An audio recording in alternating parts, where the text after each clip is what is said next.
Ravi de vous retrouver dans cette édition d'information. Mesdames et messieurs, bonsoir. C'est au tour du ministre des Affaires étrangères, de l'intégration africaine et des Guinéens établis à l'étranger de présenter le projet de la nouvelle constitution aux ambassadeurs accrédités en Guinée. Le chef de la diplomatie guinéenne réaffirme la volonté du gouvernement de renforcer la coopération entre la Guinée et ses partenaires internationaux.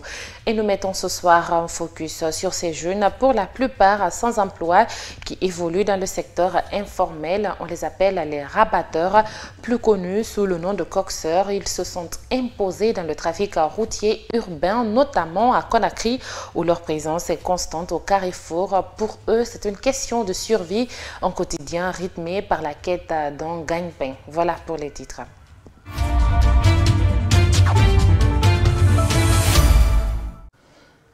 Encore bonsoir. Les ambassadeurs accrédités en Guinée reçoivent le projet de la nouvelle constitution des mains du ministre des Affaires étrangères, de l'intégration africaine et des Guinéens établis à l'étranger.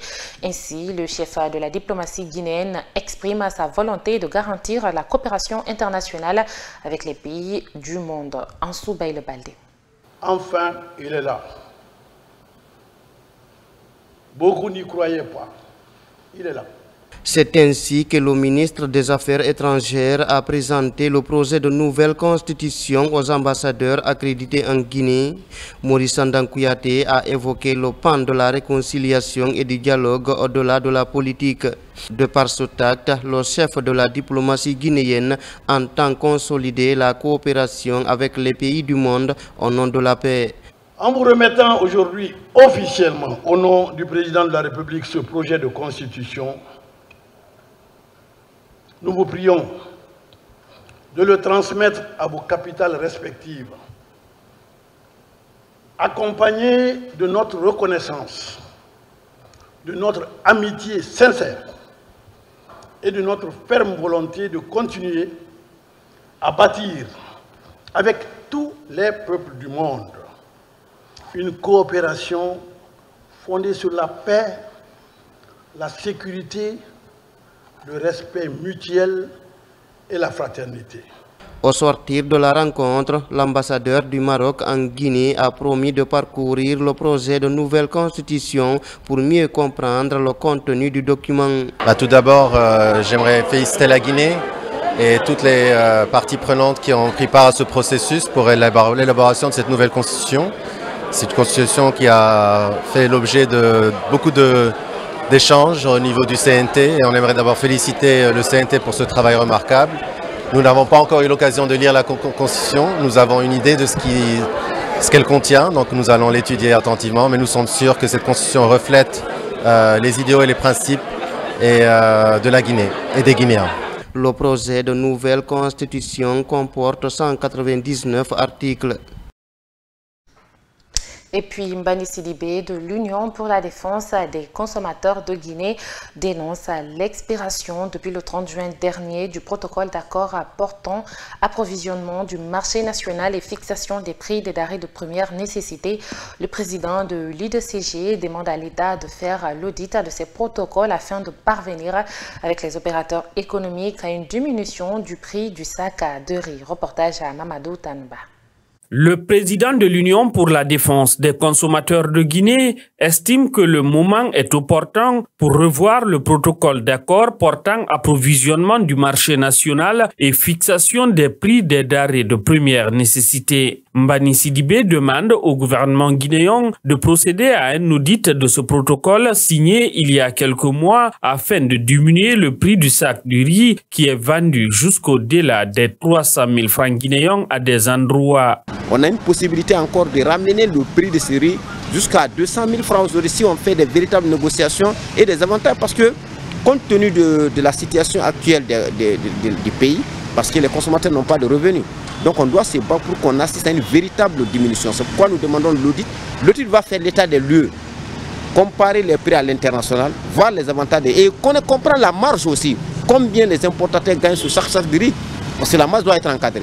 La conjoncture au niveau international, notamment le principal exportateur qui est l'Inde, permet de revoir le prix du riz à la baisse, a laissé entendre Mbani Sidibé. Le prix des terres doit suivre.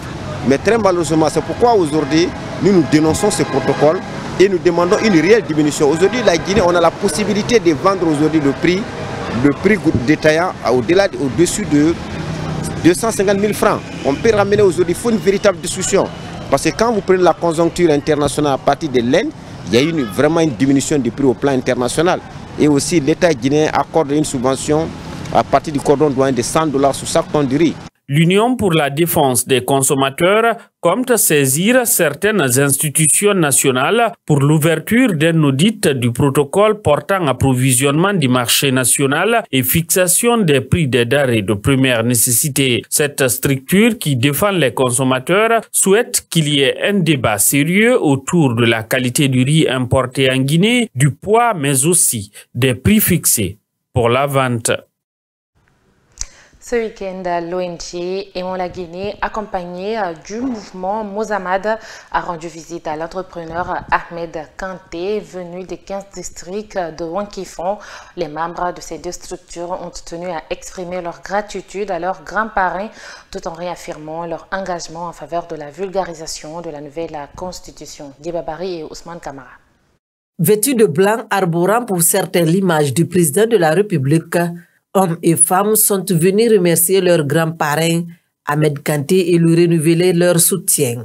En tant qu'organisateur, c'est un sentiment de satisfaction, de joie et de beaucoup de bonheur que je ressens aujourd'hui avec la mobilisation de tous les 15 districts de Wankifon qui ont fait le déplacement massif de Wankifon jusqu'à Conakry ici, sous une pluie battante, qui ont bravé cette pluie ce matin-là pour venir remercier notre grand-parrain, son Excellence, M. Ahmed Kanté, pour tout l'effort qu'il est en train de faire pour nous soutenir à Wankifon dans le cadre de la sensibilisation et de la divulgation du contenu de cette nouvelle constitution. En sa qualité de parrain, Ahmed Kanté a remercié l'association Aimons la Guinée et le mouvement Mozamad pour le déplacement. Il promet d'être toujours présent pour la réussite de tous les projets en cours. La préoccupation essentielle de ce mouvement, c'était de savoir comment ils vont s'y prendre pour vulgariser ce document phare, ce document qui va éclairer la Guinée pour plusieurs dizaines d'années à venir. Nous avons eu la chance d'être au carrefour de cette entreprise-là. Le mouvement qui veut des personnes qui ont un savoir-faire, qui ont l'expérience nécessaire pour pouvoir vulgariser la Constitution, et l'association Aimons la Guinée, qui est une association qui est en Guinée qui date depuis plus de 15 ans et qui a une expérience avérée de la sensibilisation, de l'explication et de l'orientation des citoyens dans l'exercice responsable de leurs droits civiques. Donc nous avons mis les deux ensemble et les responsables du Mozamad nous ont exprimé leur satisfaction et nous ont dit que c'est effectivement ça leur préoccupation et qu'ils ont trouvé l'outil nécessaire grâce auquel vraiment ils vont s'acquitter de leurs devoirs. Alors, je pense qu'au retour, ils ont fait ce compte-rendu-là aux populations. De son côté, l'ONG Aimons la Guinée, par la voix de Karifa Moussa Samoura, a rassuré de son entière disponibilité pour faciliter la compréhension de la nouvelle constitution. Cette formation aura deux volets. Les deux volets sont premièrement la compréhension de la constitution. Le projet de constitution que nous avons et dont le référendum de septembre va permettre l'approbation populaire doit être compris par les citoyens pour que demain, en venant voter, ils sachent quels sont les objectifs, quelles sont les implications de leur vote. Donc, il s'agit de les aider à comprendre le contenu de la nouvelle constitution. Ça, c'est la première chose. La deuxième chose, les jeunes de Wankifong qui se sont regroupés pour mener cette activité de sensibilisation, ils le feront par la technique des porte-à-porte. Alors nous nous sommes proposés de les former sur la technique de l'approche porte-à-porte. Comment la réaliser? Voici donc la contribution que nous avons mise à la disposition de M. Ahmed Kanté en direction de ce mouvement de soutien aux actions du CNRD.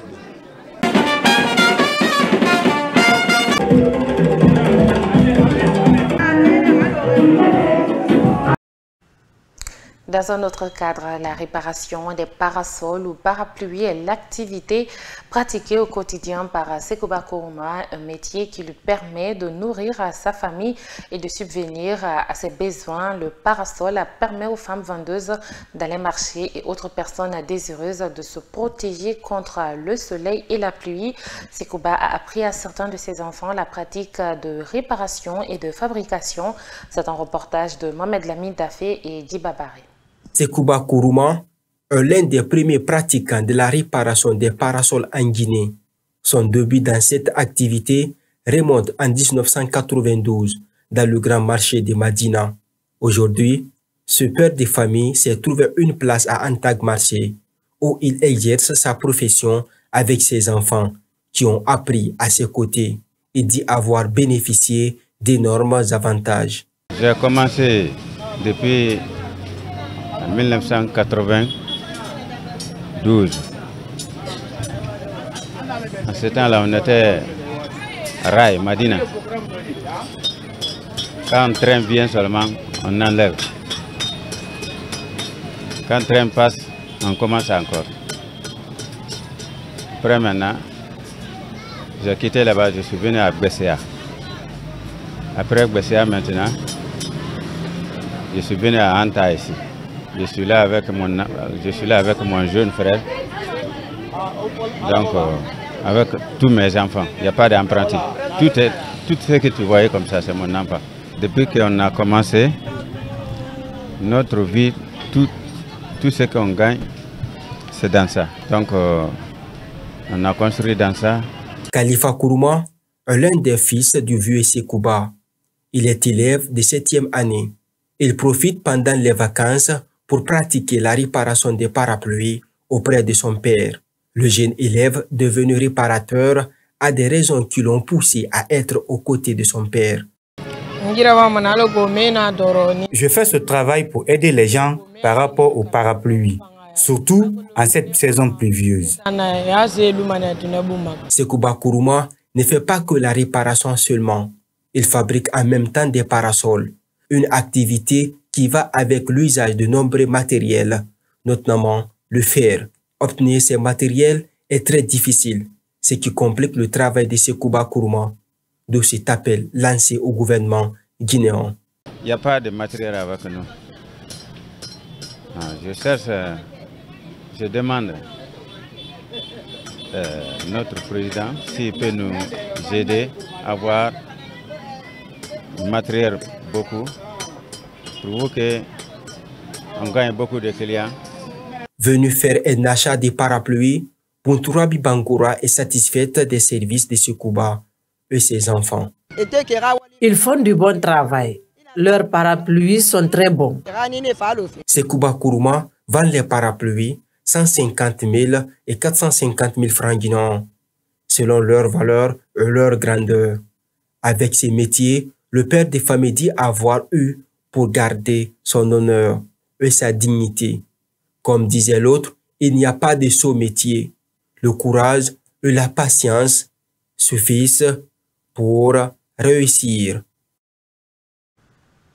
Comme annoncé en titre, en Guinée, comme dans de nombreux pays en développement, le chômage des jeunes reste préoccupant. Si certains se tournent vers l'entrepreneuriat ou d'autres formes d'activité, beaucoup évoluent dans l'informel. C'est le cas des rabatteurs, communément appelés coxeurs. À chaque grand carrefour de la banlieue de Conakry, leur voix porte son Akaba reportage.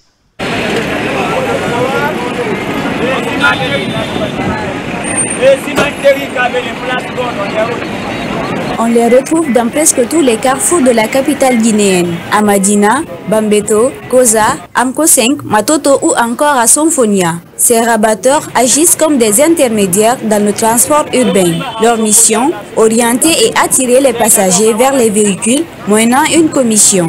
Une activité informelle qu'ils justifient par le manque d'opportunités. Si vous nous voyez faire cette activité, c'est par manque de moyens. Moi, j'ai fait la tôlerie et peinture, mais mes parents n'ont pas de moyens pour m'aider. C'est pourquoi je viens me débrouiller ici. Abakar Sissé, lui aussi rabatteur, évoque quelques difficultés qu'il rencontre dans leur collaboration avec certains chauffeurs. Quand il est aidé à avoir les passagers, certains même s'enfuient avec ton argent, certains même des fois t'insultent, certains même des fois ils s'enfuient. Du côté des chauffeurs, les avis sont partagés. Mfali Kamara reconnaît l'utilité des rabatteurs, tandis que Mohamed Kamara estime qu'ils n'apportent aucune valeur ajoutée. Ils nous aident beaucoup. Mais il y a un endroit aussi, il y en a qui nous volent. Et ils volent, ils nous aident aussi. C'est la vérité que je parle. Ils n'ont pas d'importance. Le mieux, c'est d'apprendre un métier. Parce que quand tu es rabatteur, le jour que tu ne gagnes pas d'argent, tu vas voler. Et cette image négative dont souffrent les rabatteurs est déplorée par Abakar Sissé. Il regrette que beaucoup les considèrent comme des voleurs. Les gens nous prennent aussi comme des bandits, comme des criminels, les voleurs. Alors que ce n'est pas nous tous qui sommes les voleurs. Tu sais, ce sera quand c'est bon créer normal, quand c'est Si cette activité reste utile pour certains chauffeurs, d'autres estiment qu'elle n'a pas sa place. Il invite ces jeunes à se former et à s'orienter vers des métiers plus sûrs. Et pour finir, après un match à nul vierge à l'aller, le Sénégal et la Guinée se retrouvaient ce lundi soir au stade Abdoulaye Wade pour la manche retour. Les Lions locaux ont dominé la rencontre et gagnent le match sur un score d'un but à 0. Ainsi, le Sénégal poursuit sa montée en puissance en vue du prochain championnat d'Afrique des Nations. Côté guinéen, Souleymane Camara et son staff devront rapidement corriger les lacunes observées avant la phase finale du CHAN en 2025. Commentaire à Germaine Mazaré. Dans cette confrontation, l'équipe locale du Sénégal a parfaitement maîtrisé les Guinéens. Après une première rencontre sans but, les Lions ont su faire la différence au retour. La Guinée, malgré un début de match appliqué, n'a pas su imposer son rythme. Les hommes d'Abedi, amenés par l'expérimenté Ibrahima Sori Sankan, ont affiché leurs limites et ont fini par céder. À la 37e minute, Christian Gomis a profité d'un flottement défensif pour ouvrir le score 1-0. Au retour des vestiaires, le staff guinéen a tenté quelques ajustements tactiques dans l'espoir d'égaliser. Mais ces changements n'ont pas suffi à inverser la tendance. Yacouba Nianyabari et ses coéquipiers se sont battus sans parvenir à prendre à défaut la défense sénégalaise. De son côté, le Sénégal s'est montré serein en maîtrisant le temps pour préserver son avantage. À l'issue du temps réglementaire, les Lions locaux s'imposent logiquement et empochent une victoire rassurante.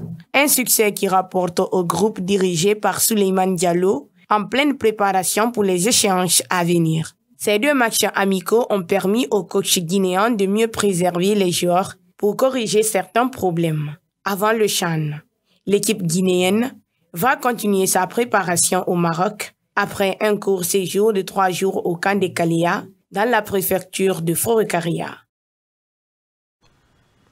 Et voilà, c'est la fin de cette édition d'information. Merci à tous de l'avoir suivi.